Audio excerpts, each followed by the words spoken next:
Okay, in this video I'm going to assemble the Lifetime Youth Basketball System. Some reviews have said the assembly is pretty hard, so I'm going to make a video as I go along and avoid the chit chat. So follow the instructions, get your wrenches, your screwdriver, pliers, funnel, scrap wood, and about 120 pounds of sand. And of course some lawn chairs so your family can watch you assemble it. So I've got all the hardware. I've double checked to make sure it's all there. The reviews have said that the poles are problematic, so make sure you follow the instructions carefully. Okay, this is an important part. Make sure you've got these 3 poles. I've noticed that in the reviews, each pole they go inside one another sequentially to be like a, have that telescopic effect. It says here in the instructions that the warning sticker is on the middle pole. So make sure that's in the middle, and this one's on top, the one that has all these holes in it. Okay, when you get to this part, looks like I've already done something wrong. I took out the top pole from the middle pole. Apparently just leave it inside it and just take the plastic out. That way you don't get it backwards. You get one of these bad boys and you put it into the second hole in the middle pole and screw it in. Make sure that the top pole is out sufficiently far so the screw will go in. Once it's in, the screw should be able to just rotate by itself. Now get the 1/4" carriage bolt with the twisty head and put it on through this in the middle pole. So you put it in just like that and screw this on. Okay, now we're about ready to attach the bottom pole. Get this little screw here, put the bottom pole through this middle pole, just like that. Line it up, and let's put the screw in. Okay, this part is important. The instructions say after you get the screw in, hit the pole on a piece of wood 5 to 6 times.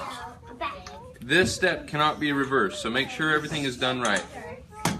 1, 2, 3. There we go. Okay.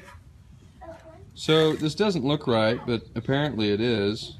The lower screw started bending upward as I hammered it into place. Okay, now you get your 2 wheels. You get your 2 axles through the wheels and put them in. And once they're in, you push them in the base of this. I think you just hammer them in. There we go. And put this one in. There we go. It's in. I think this one in. So on that last step, mistake is I lightly scratched the top surface. I probably should have put a cloth down when I banged those wheels in. Now get your 2 braces. First, let's do the left one.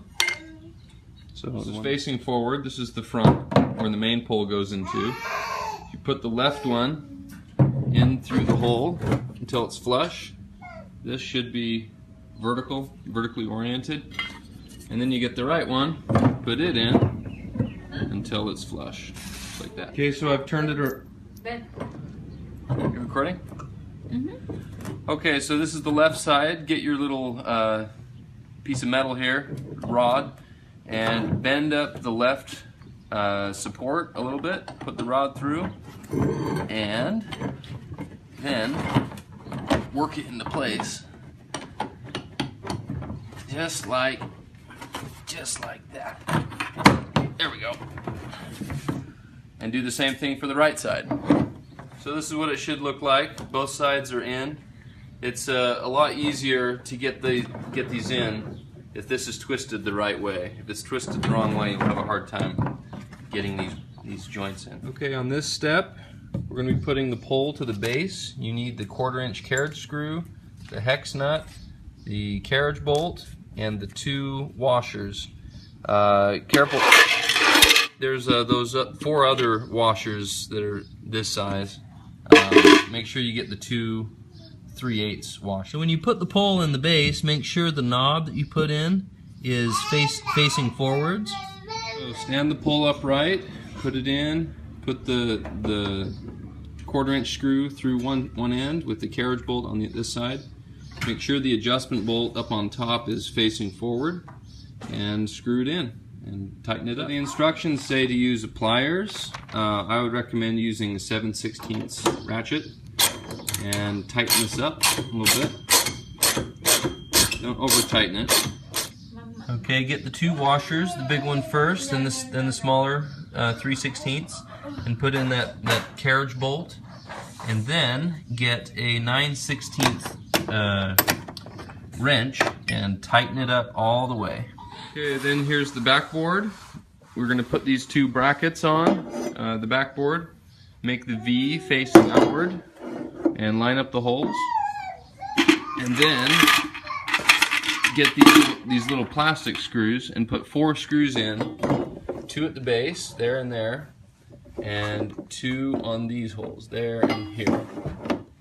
Okay, so we're now putting sand into the funnel, but one problem we have is we have wet sand and we should have dry sand.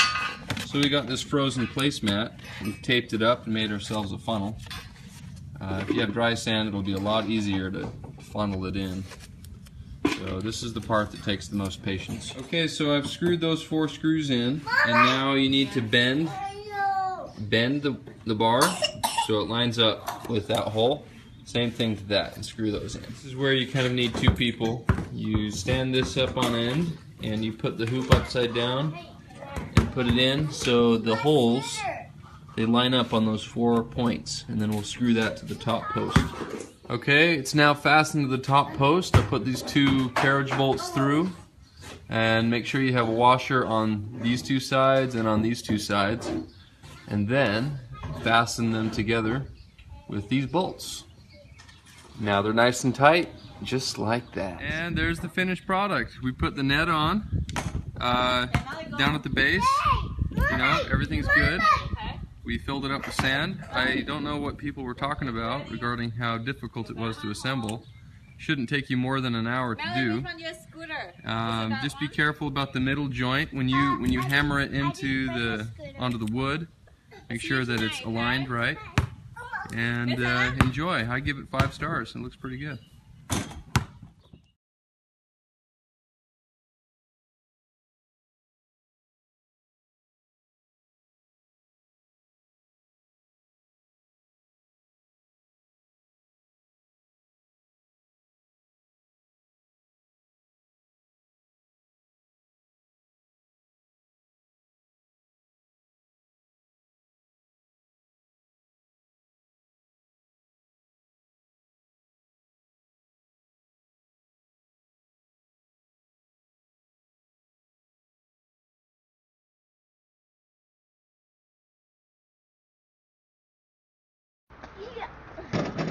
Whoa!